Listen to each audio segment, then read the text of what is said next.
অনেকেই আমাকে কমেন্ট করছেন, আমরা তো আগে থেকেই ব্লক অফিস বা মিউনিসিপ্যালিটিতে ওল্ড এজ পেনশনের জন্য অফলাইনে আবেদন করেছি।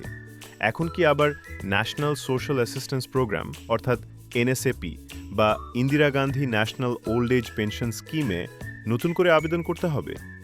আজকের ভিডিওতে এই প্রশ্নেরই সঠিক উত্তর দেব।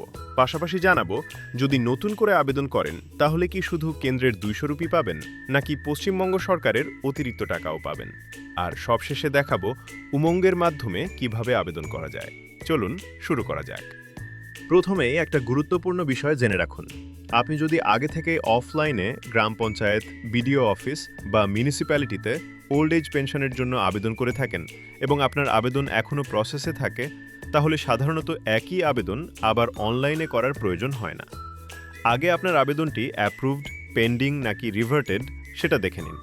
কিন্তু যদি এখনও আবেদনই না করে থাকেন অথবা নতুন করে অনলাইনে আবেদন করতে চান, তাহলে উমাংয়ের মাধ্যমে ওল্ড এজ পেনশনের জন্য আবেদন করতে পারেন।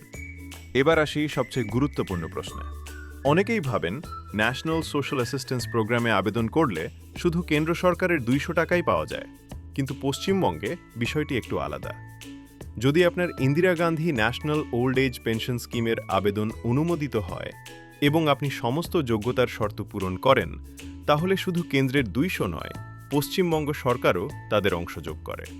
বর্তমানে 60 থেকে 79 বছর বয়সীদের ক্ষেত্রে কেন্দ্র দেয় 200 এবং রাজ্য যোগ করে 800, অর্থাৎ মোট 1000 প্রতি মাসে পেনশন দেওয়া হয়।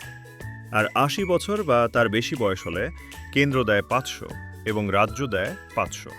সেক্ষেত্রেও মোট 1000 পাওয়া যায়। তবে মনে রাখবেন, আবেদন করলেই টাকা পাওয়া যাবে এমন নয়। আবেদন যাচাই, নথি পরীক্ষা এবং সরকারি অনুমোদনের পরেই পেনশন চালু হয়।